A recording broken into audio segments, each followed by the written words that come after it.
Todo comenzó con un dibujo, no con un videojuego, ni con una gran idea, ni con un equipo de visionarios, solo con un simple dibujo publicado en un rincón olvidado de internet.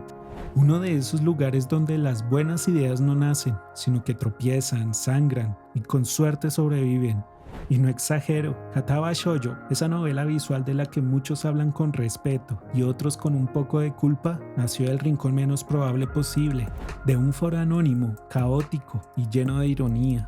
Un sitio donde las palabras empatía y buen gusto no solían aparecer en la misma oración, pero ahí, justo ahí, alguien vio potencial donde todos los demás solo vieron, bueno, hentai.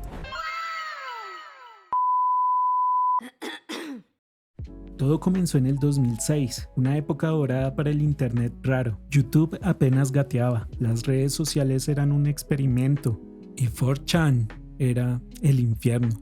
Un lugar lleno de memes, sarcasmo y gente que no sabía si estaba cambiando la cultura digital o destruyéndola. Probablemente ambas. En medio de ese caos, alguien sube una imagen, un escaneo de una página extraída de un doujinshi japonés, un manga amateur hecho por un artista llamado Raita. El tipo era conocido en ciertos círculos por su estilo detallado. El doujinshi se llamaba Shupen Hamichi, un tributo artístico inspirado en Náusica del Valle del Viento. Sí, la película de los 80 de estudios Ghibli. Y entre sus páginas, Raita había dejado una especie de boceto conceptual, un diseño de chicas con distintas discapacidades físicas, acompañadas de pequeñas notas al margen. Nada serio, nada elaborado, solo ideas sueltas, con descripciones como una chica sin brazos que pinta con los pies o una corredora con prótesis. Un típico extra que los artistas agregan cuando les sobra tiempo, un pie de página en el universo del manga. Pero en internet nada muere realmente, todo lo que publicas puede ser redescubierto por alguien sin sueño a las 3 de la mañana. Y eso fue exactamente lo que pasó. Un usuario anónimo compartió la imagen en el foro A de anime y manga en 4chan y la bola de nieve empezó a rodar. La gente empezó a reírse, a teorizar sobre cómo sería la vida de esas chicas discapacitadas y hasta algunos desagradables como qué cochinadas podría hacer con la que no tiene piernas. En fin, los comentarios y el morbo por este tema empezó a crecer hasta que alguien comentó, ¿y si de verdad hicieran un juego con esto? Y esa simple pregunta fue el disparo de salida para una de las historias más improbables del internet moderno. Claro, la mayoría no se lo tomó en serio, era 4chan, ¿qué más se podía esperar? Pero entre las risas, un pequeño grupo de personas sintió algo distinto, curiosidad.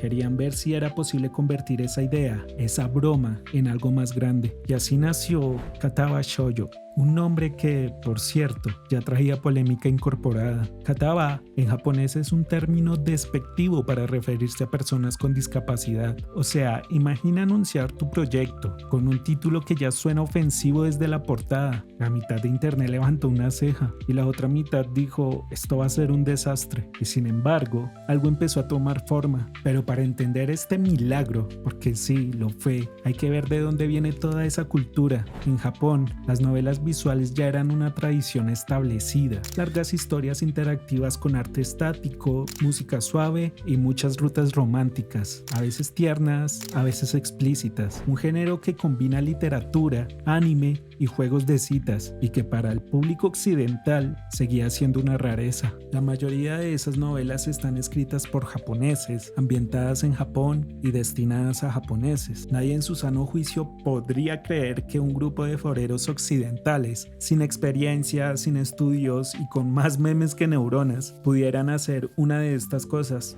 Pero internet no entiende de lógica, solo de energía caótica. Y vaya que sí la había. Lo curioso es que esto no empezó con un diseñador profesional ni con un escritor frustrado, sino una comunidad sin rostro, un enjambre de usuarios anónimos que no se conocían entre sí y que por alguna razón decidieron tomar una idea ajena y convertirla en un proyecto. Pero antes de que todo eso pasara, hay que mencionar una historia que se convirtió en parte del folclore digital, la supuesta historia del enfermero Kun.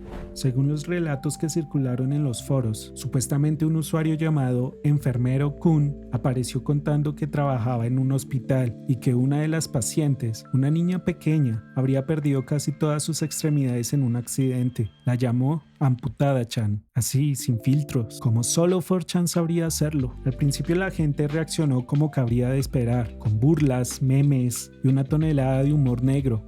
Pero lo raro vino después. De repente, la comunidad empezó a tomárselo en serio. Le decían cosas como, hazle compañía, llévale algo para que juegue, ayúdala. Y el tipo lo hizo. Le compró una Nintendo DS, juegos, origamis, hasta describía sus conversaciones. La niña empezaba a sonreír, a abrirse, a recuperarse poco a poco. Y todo esto narrado ante miles de desconocidos anónimos. Era extrañamente humano, una especie de cuento de hadas escrito por trolls con poca empatía.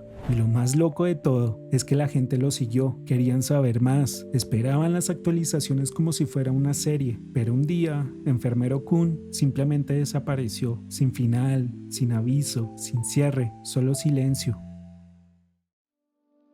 Lo más curioso de la historia no fue el contenido, sino la reacción. Por una vez, los usuarios debatían sobre la empatía, la dignidad y el respeto hacia las personas con discapacidad. Sí, en 4chan, el mismo 4chan donde nacieron las historias más degeneradas de la historia. La historia de Enfermero Kun para muchos fue el primer milagro. Que algo humano emergiera de un lugar diseñado para lo contrario era de no creer. Esta discusión fue el primer eco de lo que vendría, una prueba de que la idea, por absurdo que sonara, tenía potencial para hacer algo distinto. De ahí en adelante, los hilos empezaron a llenarse de gente interesada en colaborar, artistas, programadores, músicos, traductores, incluso escritores novatos que querían probar suerte. Y con una mezcla perfecta de ingenuidad y locura, el proyecto Kataba Shoujo comenzó oficialmente. Yo me imagino cómo debió ser ese primer chat grupal, un montón de desconocidos, cada uno con un alias ridículo, lanzando ideas al aire sin un rumbo fijo. Nadie cobraba, nadie sabía si el proyecto saldría, nadie siquiera tenía experiencia en lo que estaba haciendo, pero tenían algo que muchos estudios profesionales no. Una motivación absurda, y lo digo en el mejor sentido posible, porque solo alguien absurdamente motivado o aburrido puede pasar años haciendo un juego gratis, inspirado en un boceto que ni el autor original se tomó en serio.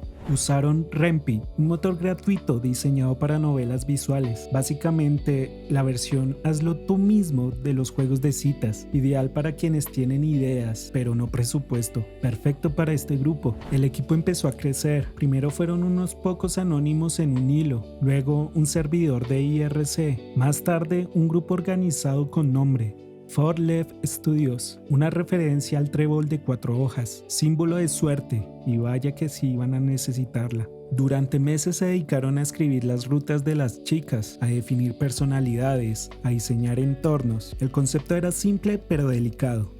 Un joven con una enfermedad cardíaca es transferido a una escuela para personas con discapacidades. Allí conoce a distintas chicas, cada una con su historia, sus limitaciones y su manera de enfrentar la vida. Hasta ahí suena como un juego romántico más, pero lo que estaban intentando hacer era distinto. Querían que esas historias fueran humanas, no caricaturas. Querían mostrar vulnerabilidad, superación, empatía y sí, también un poco de romance, porque no todo tiene que ser tragedia, ¿verdad?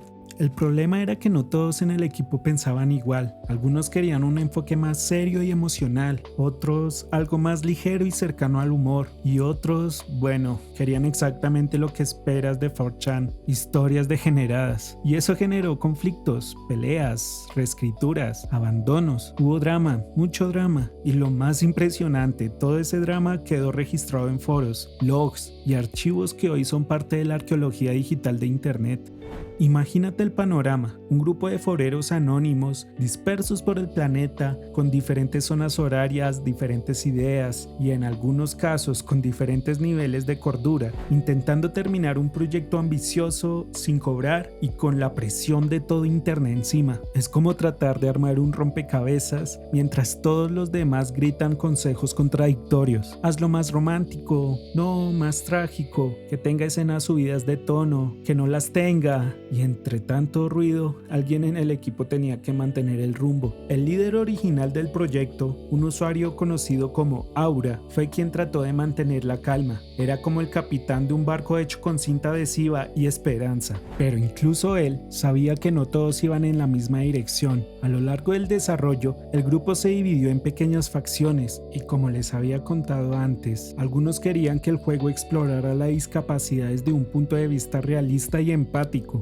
Otros querían un enfoque más romántico y tradicional, como cualquier novela visual japonesa. Y otros querían centrarse más en el fetiche. Sí, esos, los que llegan a la reunión solo a preguntar, ¿y las escenas más 18 para cuándo? Al final, sobrevivieron los que querían contar una historia humana. Y eso, viniendo de 4chan, es casi una paradoja. Cada ruta del juego fue asignada a un escritor distinto. Eso significaba que cada chica no solo tenía una personalidad propia, sino un estilo narrativo diferente. Era un riesgo, pero también una oportunidad. Si lo hacían bien, el resultado podría sentirse tan variado como la vida misma. Y sí, había vida en esas historias. Emi, la corredora sin piernas, es pura energía y optimismo forzado, la personificación de alguien que corre más rápido que su propio trauma. Lily, la chica ciega, representa la calma, el tacto, la madurez que contrasta con la torpeza emocional del protagonista. Hanako, con sus cicatrices visibles e invisibles, encarna el miedo a ser visto,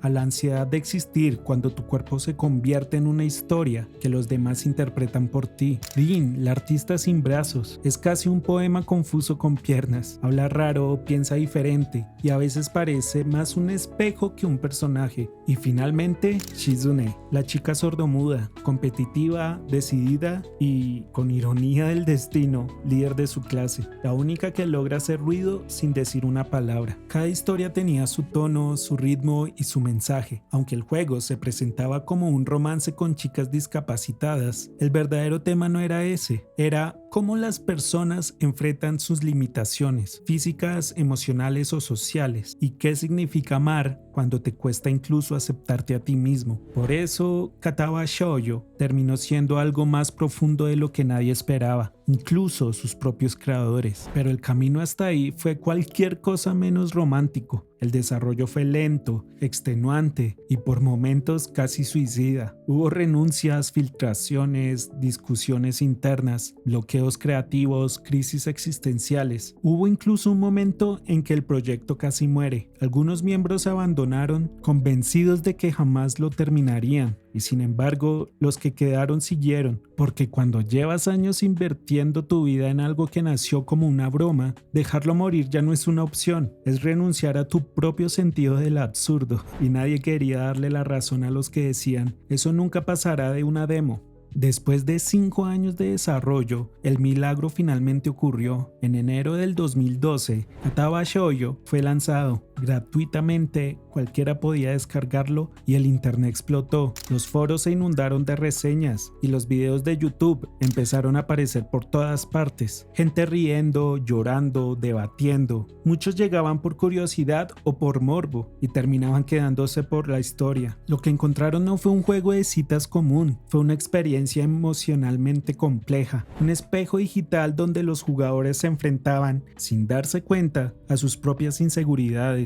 La mayoría entró esperando un juego sobre chicas con discapacidades, pero lo que descubrieron fue un juego sobre cómo convivimos con nuestras propias heridas. El protagonista Hisao sufre un problema cardíaco, empieza el juego sobreviviendo a un ataque que lo deja literalmente al borde de la muerte, y en esa fragilidad conoce a personas que no necesitan ser salvadas, sino comprendidas. Cada ruta le enseña una forma distinta de mirar la vida, el amor y la aceptación, y aunque el juego ofrece finales buenos, malos o ambiguos, todos tienen algo en común, el peso de lo humano. Y ahí fue donde Kataba Shoujo rompió esquemas, porque a pesar de nacer del lugar más cínico del internet, logró algo que ni siquiera muchos títulos serios consiguen. Algunos lo llamaban la novela visual que humanizó 4chan. Otros decían que era la prueba de que Internet puede crear algo hermoso incluso sin quererlo. Y los creadores solo observaban en silencio.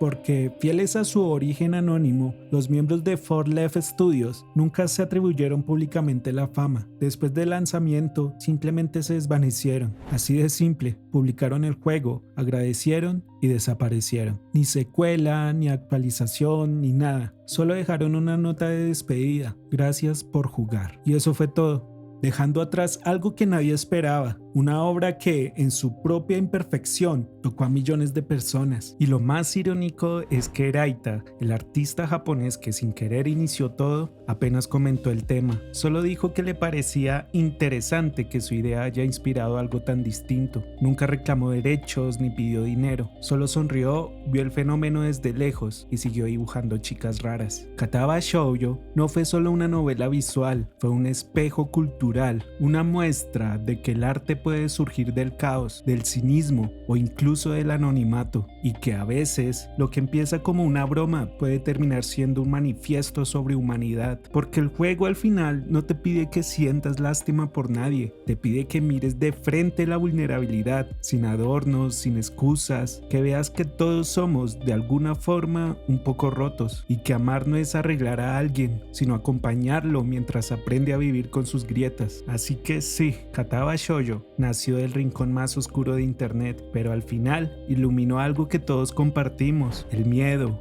la empatía, la aceptación, lo humano, y eso es un milagro que ni los memes pudieron arruinar. Este absurdo proyecto nacido del rincón más oscuro de 4chan se atrevió a ser sincero, y eso fue su verdadero escándalo. Mientras otros estudios gastaban millones en buscar inmersión emocional, estos anónimos de 4chan lo lograron con un motor de novela visual gratuito y dibujos que parecían hechos en Paint, tal vez porque ellos sí sabían lo que era sentirse rotos. 12 años después, aún se sigue hablando de él.